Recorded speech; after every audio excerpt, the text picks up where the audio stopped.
Welcome to the Association for Popular Music Education's Debates in Popular Music Education. I'm Steve, and I'm a performer and educator with over 25 years of experience in popular music education, and I'm also the Vice President of the Association for Popular Music Education.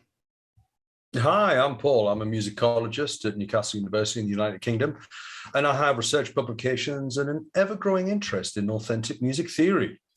So in this series, we'll serve as your hosts and your guides through some of the hot, some of the controversial, and often the thorny issues around popular music education. And in each episode, we'll have guests who are experts in the field under discussion.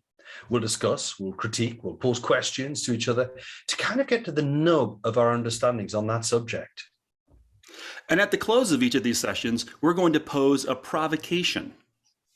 That's right, a critical or contentious viewpoint from the discussion, which we would like you as vested listeners to give your response. Now, Steve, how are they going to do this?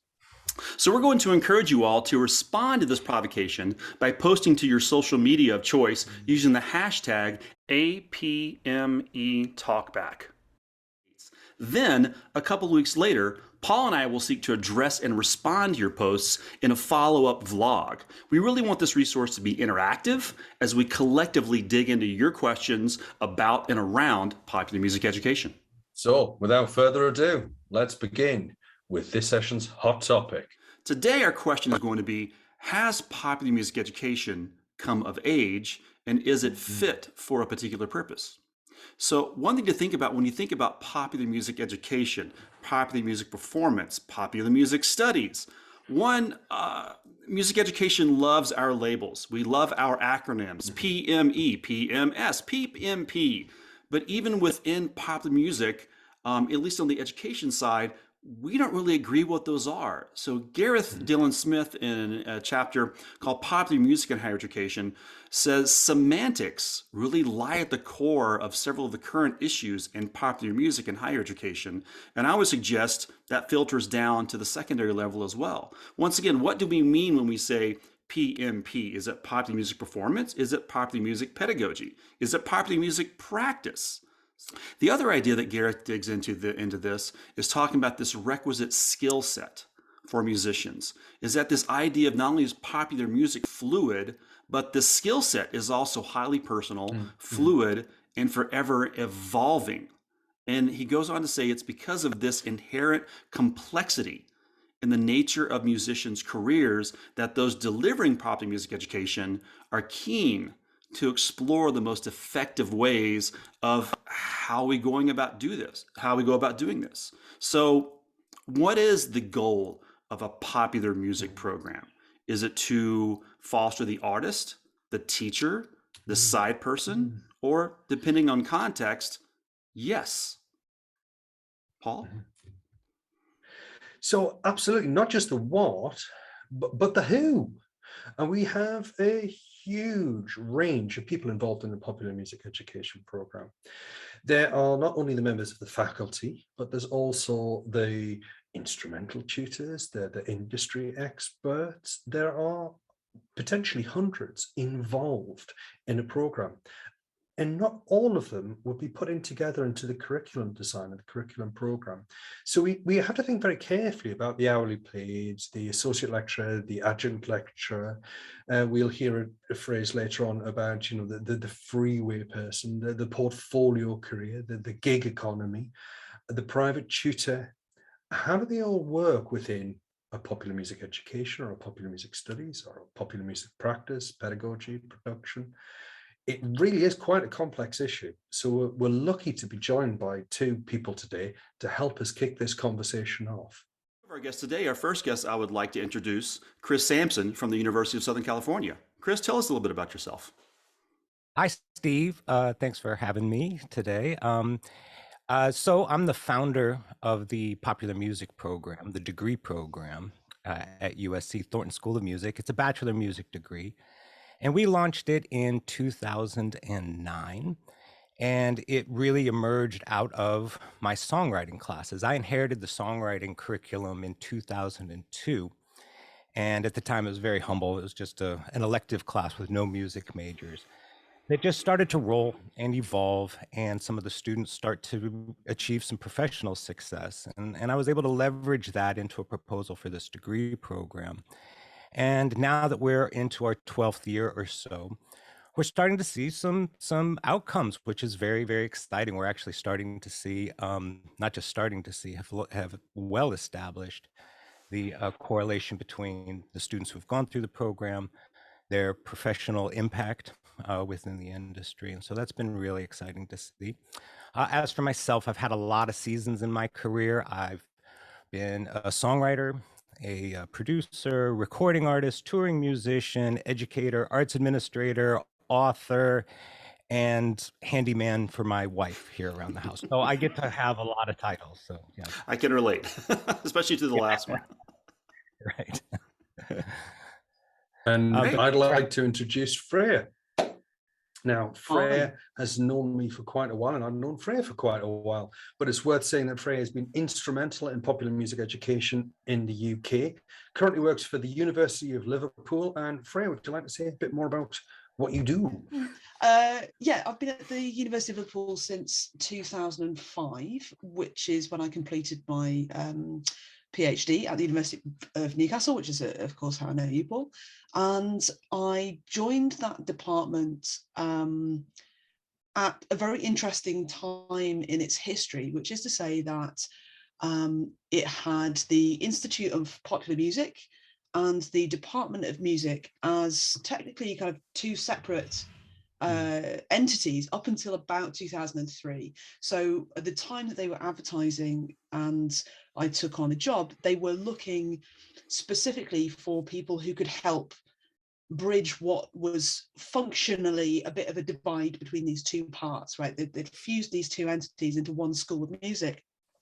And it really suited me down to the ground because I had a BA in classical music and had been trained as a pianist. And then when I started my postgraduate studies at Newcastle, I'd really kind of picked up the popular music vibe that was very much in the air, did a very mixed master's and then a PhD that was completely in popular music. And so I've always been sort of straddling these two things, which I don't really think are separate at all, I should say. But, you know, I have always sort of approached musical questions as questions and filled in the answers according to whatever repertoire. So a department for me that had a very strong classical provision and this groundbreaking Institute of Popular Music, which had been founded in 1988 as the first research institute, certainly in the UK, arguably in the world, dedicated to popular music studies. That place was ideal for me. So that's the kind of environment that I've been fortunate enough to be in for more years now than I care to admit. Thanks, Freya, and thanks, Chris. So we're going to start off with a question, and I'm going to take privilege and start with that question to pose, and we can riff around and think about. And it's a curious point now that we are within popular music education, because I want to suggest, has the popular music program come of age? And it doesn't need any more validation to be a discipline in and of itself. And in a reflection to that, it's almost at a point where I hear many discussions in universities which say, well, we have a popular music program, or we have a contemporary music program, we have a folk music program. And when it gets to the music program, it almost goes to the point of, yes, and we've got that, well, it's like a classical program, but it also does other things as well. And well, it's like a traditional course, but well, no. And it's almost like the BA music has become something of a dislocation and a lack of its identity. So I'm interested to know what you both think about the point we've reached in terms of a popular music program. Has it actually reached this point where we don't need to defend it anymore? So, at least here in the United States, this is just my impression, that at the fundamental level, the idea of whether popular music should or shouldn't be in the academy, to me, is an old, tired, over debate. I think it's been proven. I think we're past that. And if there's really anybody who wants to revisit that debate, really kind of feels a bit like the, person with the cane yelling, you kids get off my lawn kind of thing. You know, it feels a bit out of step. And what it has done, I think, is pretty much every institution, I think, has had to grapple with the question, where does popular music fit into our mission? And for some, it's clarified their mission. I think for some, it's a very short conversation. Nope, that does not fit in with our mission. We are a classical school. This is what we do. And I actually think that's great, that actually helps to pinpoint and clarify the mission. For other institutions, when they say, yes, it does fit within the umbrella of our mission, now we have to determine how. Are we going to do sociological studies? Are we going to do performance studies? Is it a creative degree? And I think that that's where you end up getting these sort of versions and variations. And I actually think that the variations are positive. I don't think it has to be one thing across all institutions. I like when it actually reflects the regional differences, the cultural differences, when it draws upon that sort of the environment in which it's coming. And so I actually like that it's not the same thing, because I'm a classically trained musician, so I value it and I think it's great. But my classical degree would be quite similar from institution to institution. It doesn't necessarily draw upon the specific regional differences, where I think a popular music program in LA should look different than one in Nashville, New York, in the Carolinas, in Miami. I find that to be a real positive. That didn't quite touch on all of your questions, but those are some of the points that I've seen. Sure. I mean, I would say much the same. I love this image of the old guy with the cane chasing the kids off his lawn. I think it patently, popular music studies is a discipline, right? I mean, it just kind of is.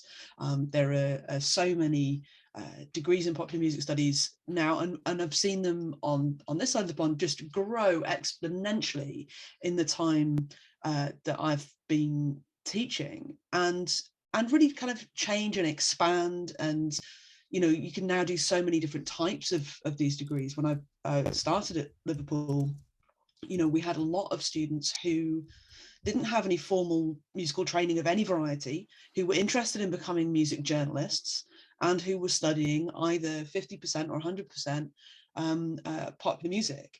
And now it is incredibly rare that we find students who have got no formal musical background, not just people who are classically trained, who are interested in doing something that's kind of musically, personally more meaningful to them than the well-tempered clavier or whatever else, but also that there is an infrastructure of popular music education before they get to us, so that popular music topics are on high school syllabuses, are on the GCSE syllabus and the A-level syllabus, and you can do a popular music theory qualification, which just wasn't on anybody's radar really 15 years ago. So I think we're in an age now where the popular music program certainly has come of age. And I think certainly within the academy, that debate is kind of put to rest.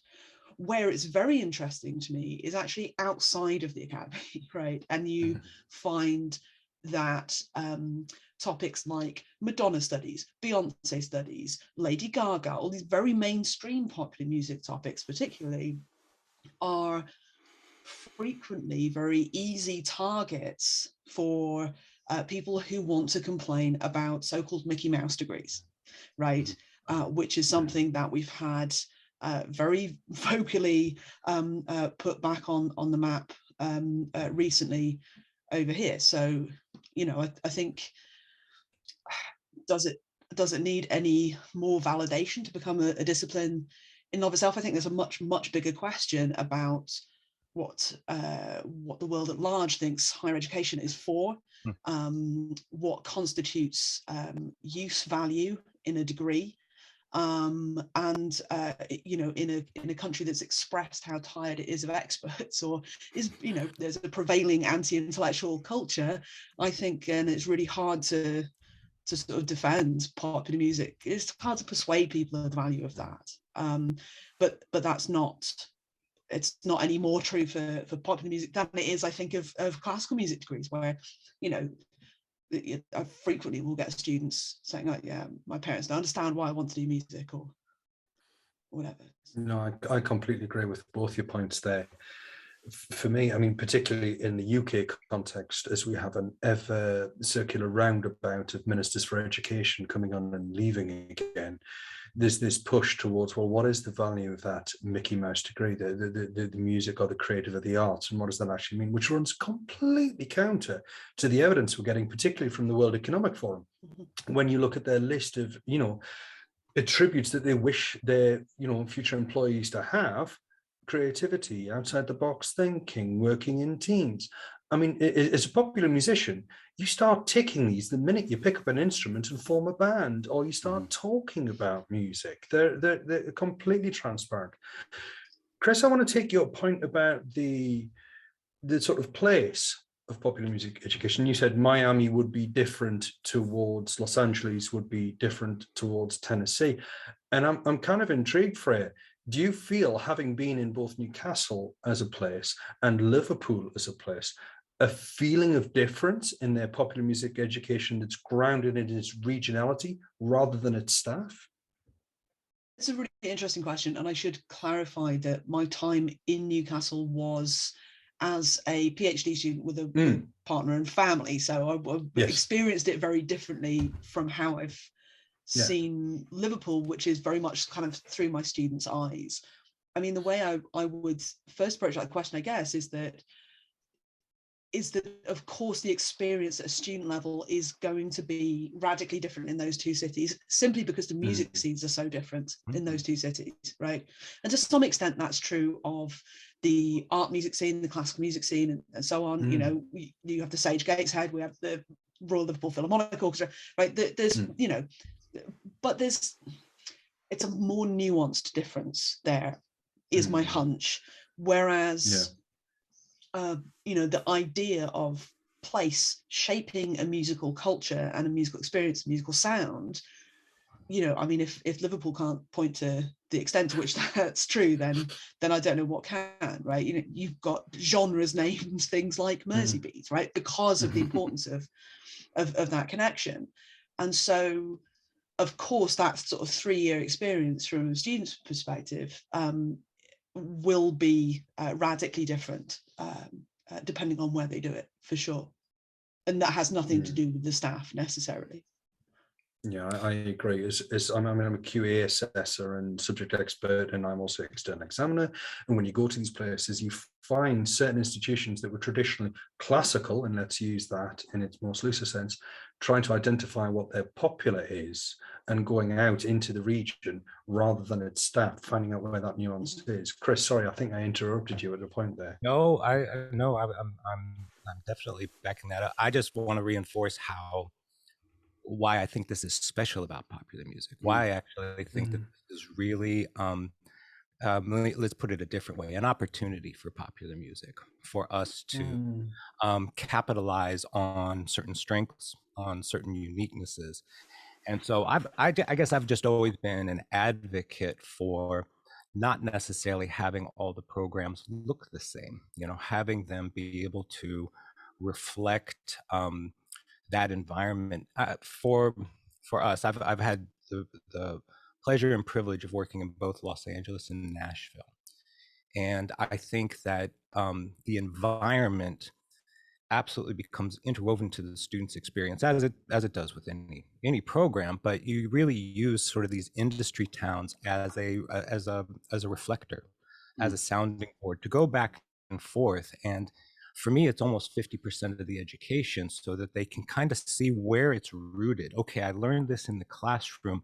How does this reflect and sound against the backdrop of Los Angeles, Nashville, Chicago? It doesn't have to be a huge town, by the way. I think that, or even a music industry center. And I just think that that back and forth that is really positive, is exciting, and a true opportunity for us to develop popular music as it moves forward into this multiplicity of approaches and experiences. It's great for student choice, right? So the student can really, when they're determining what's their environment, can decide that that's the type of program that I want to be in, that's the environment that I want, so that it doesn't come down to either a scholarship bidding war or one teacher to one teacher sort of thing. That dynamic to me is less attractive than a student really choosing an apples and oranges situation. I think it's positive. Absolutely. And I love how this conversation has turned to not only the idea of schooling versus education and the purposes there, and also the proverbial, well, maybe not the proverbial question, but the get off my lawn question, because at least in the US, for the longest time, the question has always been, the conversation at some levels, and has always been, well, why?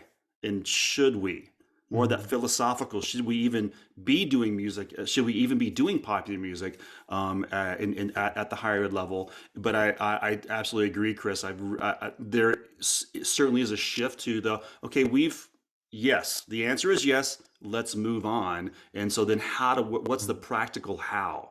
How do we go about doing this? And speaking from somewhat of a place-based question, that actually brings me into our second question, which is there a value in an established foundation of curriculum that should exist within a popular music degree? And if so, what might that look like? And maybe if no, maybe why not?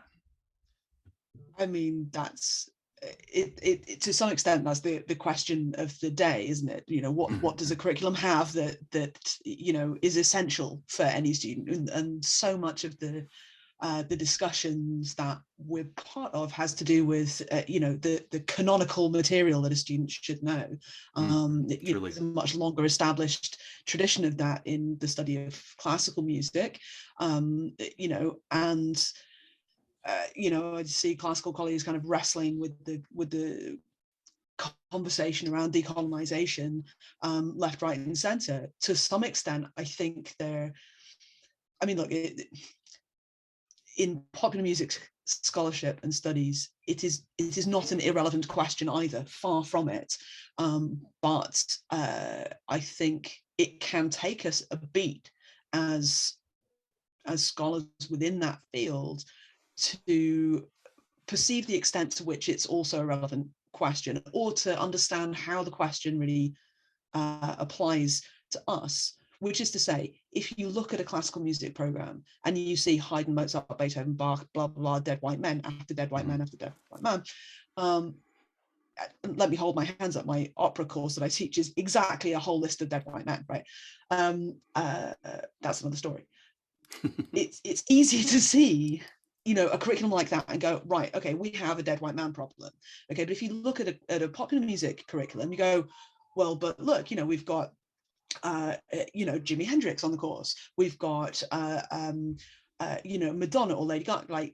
We've got these artists of color. We've got female artists. We've got this, that, and the other. So therefore, we teach funk and soul and jazz. So we don't have a problem.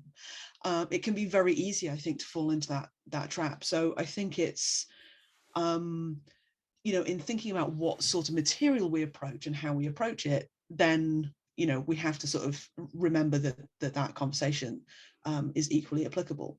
But I take your point that this is not one necessarily of curriculums top to bottom and material content like that.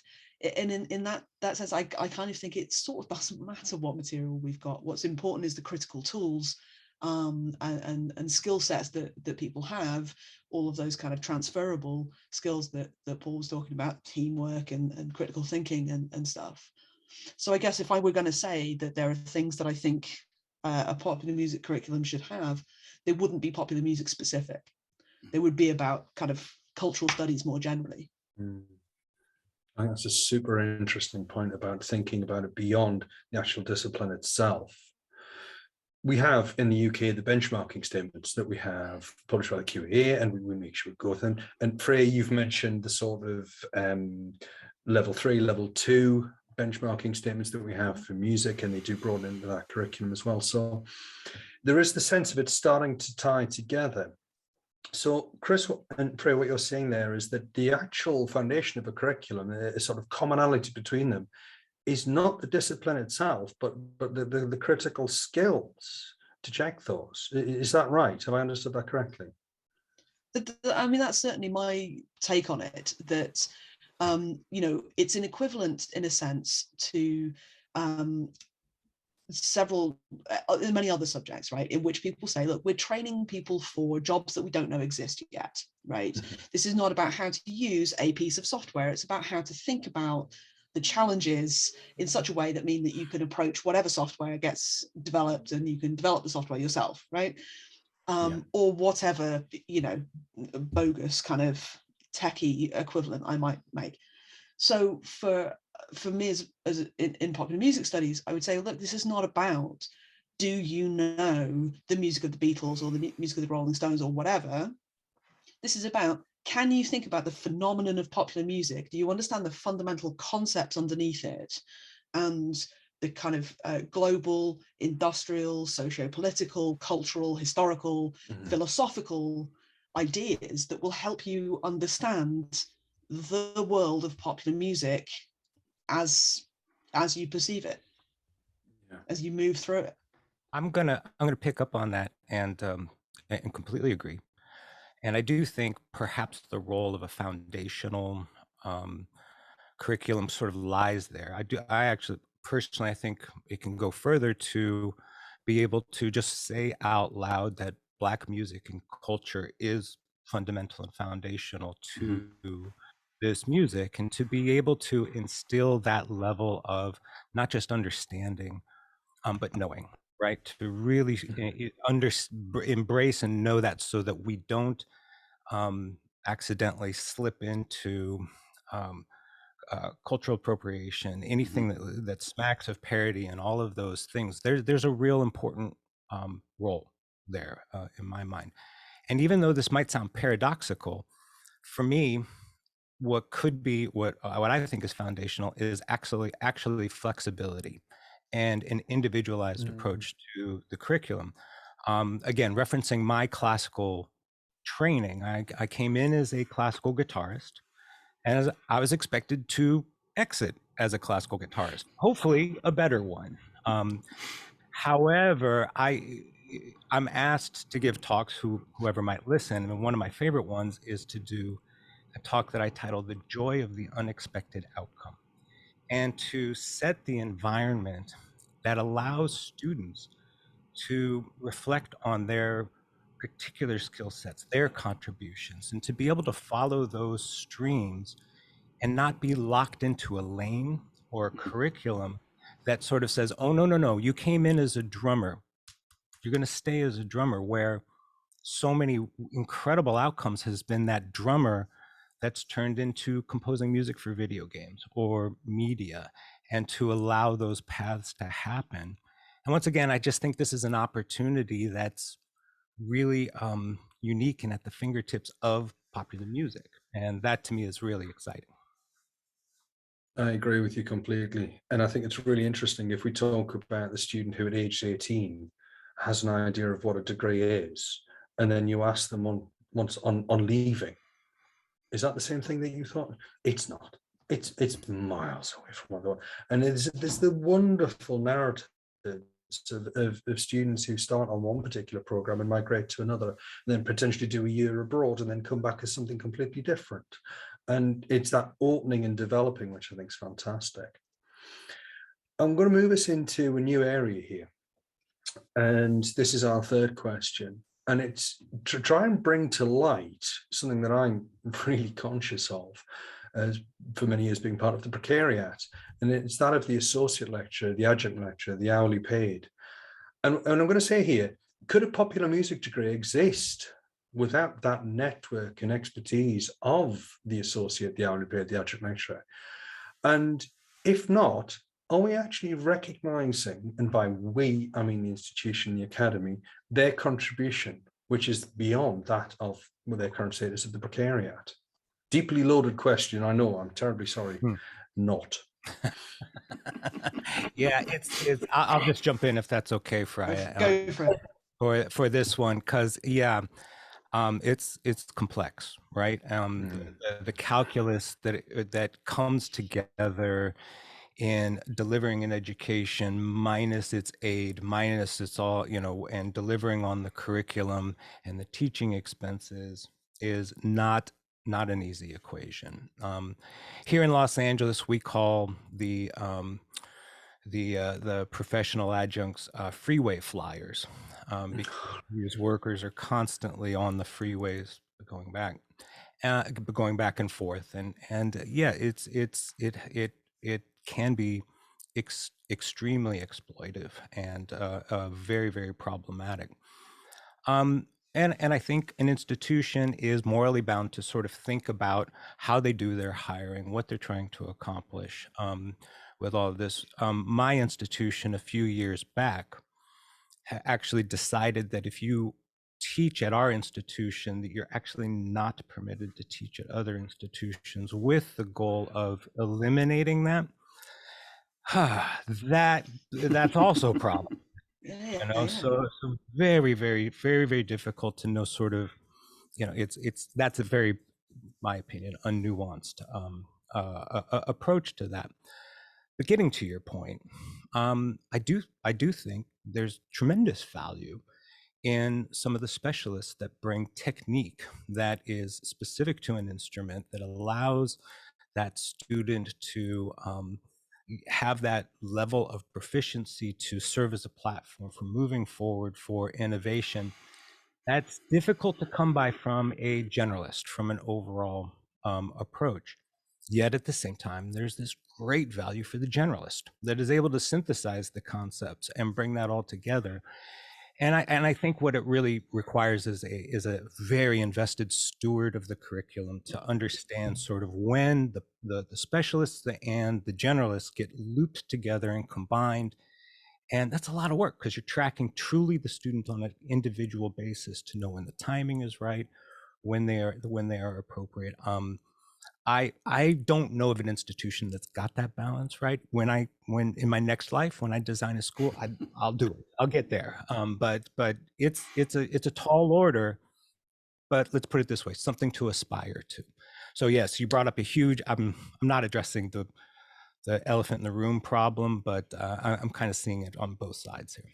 Yeah, for sure. I mean, I you know, my hunch is that the short answer is no. I don't think a popular music degree could exist without the network and expertise of the hourly paid adjunct lecturer, right? That the world of music making and specifically training and instrumental expertise have you know, consistently relied on you know, instrumental experts who work on an hourly paid or, you know, the part-time portfolio type basis, and that's as true for classical music as it is for popular music.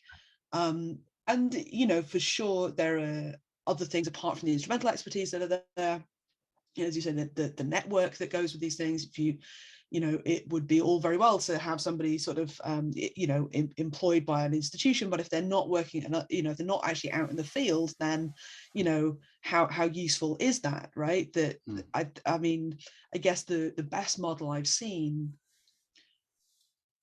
do I mean that? I don't know. A good model, let's just say that, of a good model that I've seen recently was actually advertising for multiple part-time permanent positions for generalists. Okay, so these were not instrumental teachers, although they had instrumental expertises of their own, and they had performance careers and so on.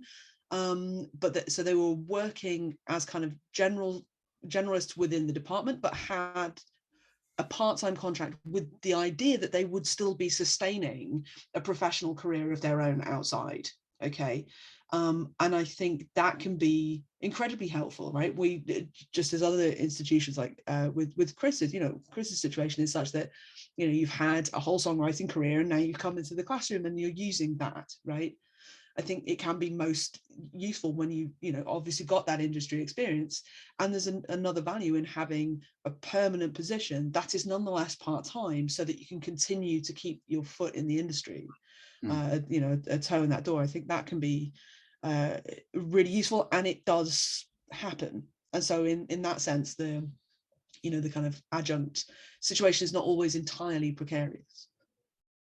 Absolutely, Freya. I completely agree with you. And we have such a wide range of institutional models in the UK. We have them from, 3 or 4 people in a faculty and over 100 as the adjunct, the hourly paid, the associate, through to the other model as well. And I think that also speaks to the nature of the curriculum that we picked up earlier about its regionality and about particular its focus. There's such part of it. But I absolutely agree. It matters not whether you're faculty, hourly paid, but you've got to feel connected and supported and recognized. And the models that I'm seeing that work really well are those that enable professional academic development, like our advanced HE awards, like being part of pension schemes and making sure that you're involved in faculty meetings. As simple as that, so that the connections need to be there. They're not the bolt-ons at all. And I agree with your point, Chris, about it being across the board. Yeah, absolutely. So this does bring us into the fourth question, this idea around how do we go about, perhaps, how might we increase the depth of authenticity in a popular music degree? And indeed, even what does authenticity even mean in popular music? I mean, that was going to be exactly my question, because if 15 years of talking to popular music undergraduates has taught me anything, is that the word authenticity is bandied about quite frequently, isn't it? Oh, authenticity, it's the thorn in our sides, I'm sure. Yeah, and I guess for me, the first place that I would look is to how that plays out differently in the different sub-disciplines of the field, right? That authentic assessment is one of the key sort of phrases that we have to think about when we're designing our assessment. Okay, where's the authentic assessment? And again, as an external examiner, that's something I'm looking for in other courses. And that works really differently if you are doing some kind of practical music making versus some kind of classroom-based intellectual study, right? So, our popular music undergrads, for instance, will be assessed performing on their instrument in local bars. Okay, this is an authentic environment in which for them to do it. It makes much more sense than, the kind of classroom and a piano in the corner and a couple of stuffy looking people with a pen behind a table that might apply to a classical music assessment. So we've got a way of thinking about what authentic looks like in practical popular music environments, right? Because we know what that industry looks like. But how does authenticity, there's a different question when we say, okay, how does authenticity work? For instance, if I'm teaching a sort of historical look at musical theatre or gender and sexuality in popular music, if I'm teaching students about Judith Butler, what's authentic about that, right? It sort of is completely authentic because it is what it is. And yet it doesn't have kind of real world application readily to hand, right? You've got to sort of take another step before you get there. On the other hand, if those students are going to go off and be popular music academics, then 20 minutes of presentation on Judith Butler is completely authentic. So I think it works really differently across the field, and that goes back to what a popular music curriculum might look like. That's for sure. Steve, you said something very interesting about taking those experiences that might happen outside of the classroom. And if I'm misquoting you, please correct me. Absolutely. Because these definitions get very slippery as we're indicating here. But I think you said, how do we take those experiences that happen outside of the classroom and see if they're kind of incorporated into the classroom to achieve something that's closer to an authentic experience? Am I in the ballpark? You are in the ballpark, and to that point, is that in and of itself is that even a good idea? Well, I have to say that it's taken me years to let my control issues, let's go ahead and just admit it, control issues go to go ahead and actually accept that perhaps there are experiences that we don't need to intervene in, that actually we might have a role that is very understated, that just sort of promotes the environment for which that happens, the sense of community, the collaboration, the getting together, but that we as administrators, as instructors, don't have to insert ourselves in and control every version of this. At our institution, we have this remarkable, COVID permitting, sort of house party scene. The students create these incredible shows for themselves that have resulted in live streams and backyard things and all of this, and I am appropriately not present. I should be very far away from there, right? Because that is them putting into action on their own terms, hopefully something that they've drawn from out of the classroom. And it's taken all my instincts as an educator to back off, to not be involved in that. But I hope through, I don't know, maybe it's body language, maybe it's other things, that I've created or helped promote a culture of community, collaboration, experimentation. Go try this on your own. Let's see how this goes, sort of thing. And I actually think that that's a really important part of the experience that can be promoted, but it can't be heavy-handed. That's where the teaching and art comes into it a little bit. So that's just been my experience. I'm still working at it. I still want to go to those house parties, but I shouldn't even be close to them. I think you're right, because it speaks to that power dynamic, doesn't it? That it automatically changes the authenticity of the act of creation. And then the moment that you enter the rehearsal space, they stop playing. Yep. Yeah. And it immediately shifts. Yeah. I don't mean to cut you off, but the example that I always found kind of confusing was some choir director so up in arms about student created a cappella groups. They would just lose their mind. How could they go sing on their own for their own enjoyment? And I'm thinking, isn't that part of the objective? Don't we want? Yeah. Isn't that the whole idea, or a very large part of the idea? But I've listened to choral directors just go on and on about just the absolute criminality of these run a cappella groups, and you're just like, it sounds like a really positive thing to me. Anyway, I digress. I found it interesting. Yeah.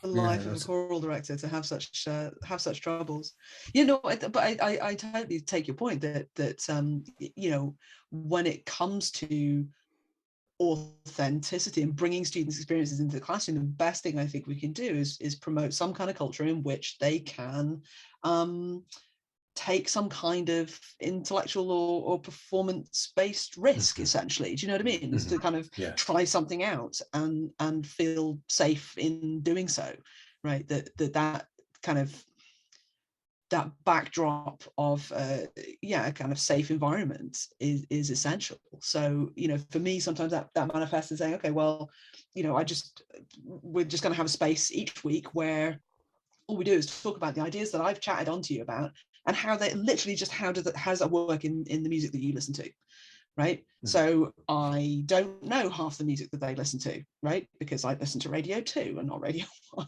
right? And because I am now officially old. So, it's educating for me as much as anything, but it has to be that way, because otherwise there's no point in me chatting on if I can wax lyrical about early 2000s Madonna, but this is prehistory to them. So just providing some kind of conversational space, even where we say, okay, we've been chatting about this stuff, how does it work in your music? Sometimes it'll be, well, okay, I've left the last week of a curriculum blank, just to say, all right, we're going to get to about week 9 and you're going to tell me what you would like to see in that week's curriculum, right? And we'll just decide together what other thing we're going to cover in the last week that we haven't had a chance to do so far. So you just literally design part of the syllabus sometimes. So a whole load of ways that we can do it. But I think you're right, kind of backing off and being safe is the way to do it. Okay, I really don't want to draw this conversation to a close, but I think we're going to have to. And I think we could actually talk all night about this. So, before Steve does his formal thanks, I just want to say thanks to Freya and Chris for some fantastic insights. But what we like to do in this series is offer a text, a source, something that people who have engaged with this go, I want to know a little bit more about that. I want to dive a little bit more into that area. So I don't know who wants to go first. Freya or Chris, do you want to offer something? Sure. Well, my offering is probably something that people have already come across, but it's worth reiterating. And it is very non-academic, but I would like to recommend Austin Kleon, Steal Like an Artist. And it's basically things that people, what is the subtitle? Things I wish people told me about creativity or something like that. And it's a wonderfully non-academic book. It's about that big. It probably takes 30 minutes to read. It's got lots of pictures.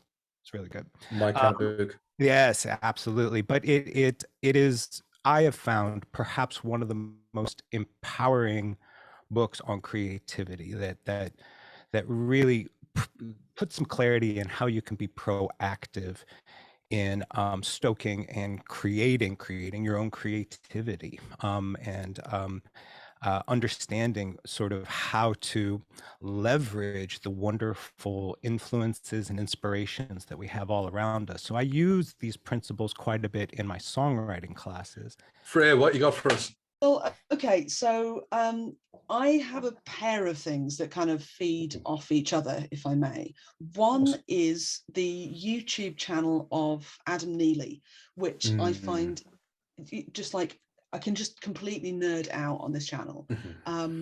But he does the most amazing kind of analyses of popular music artifacts of one shade or another. One that I was watching with enthusiasm recently was comparisons of and close analyses of different performances of the Star Spangled Banner, and the kind of metrical complexity in particular of Lady Gaga's performance.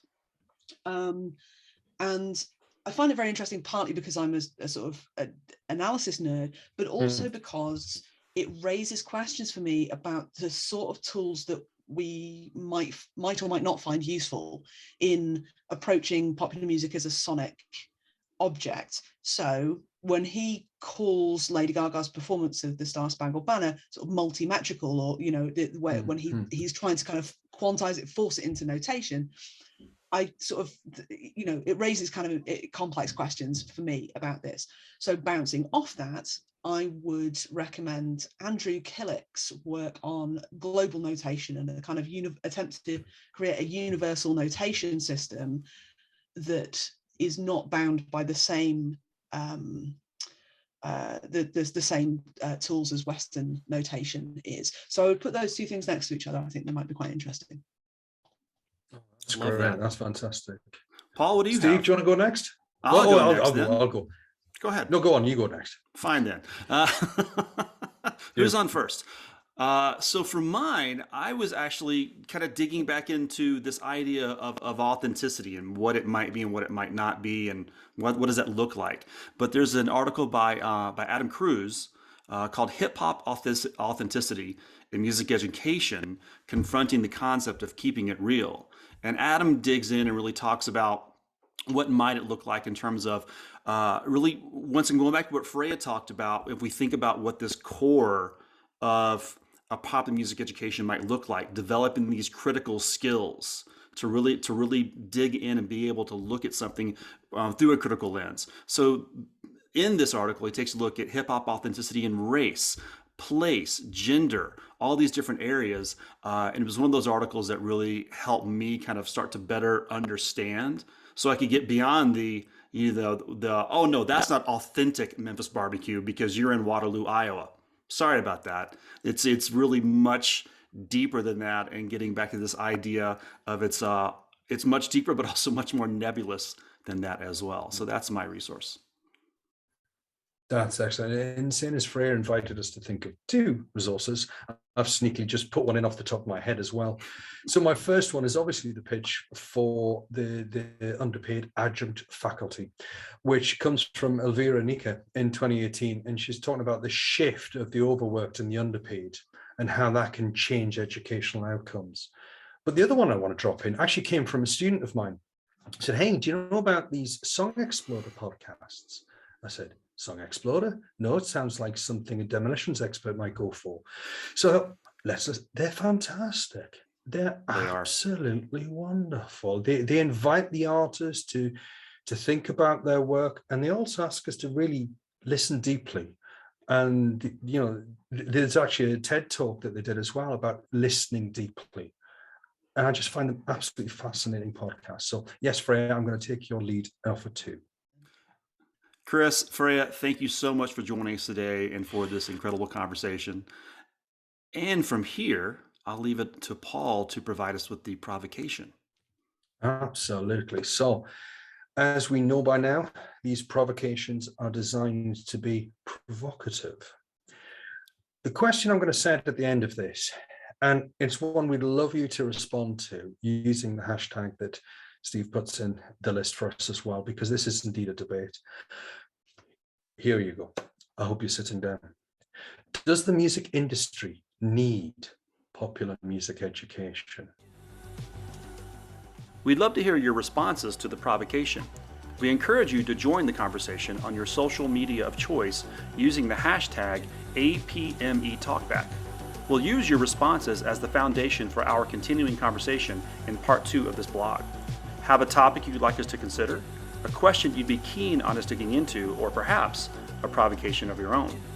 Reach out to us using the hashtag APME Talkback. We look forward to hearing from you, and thanks for listening.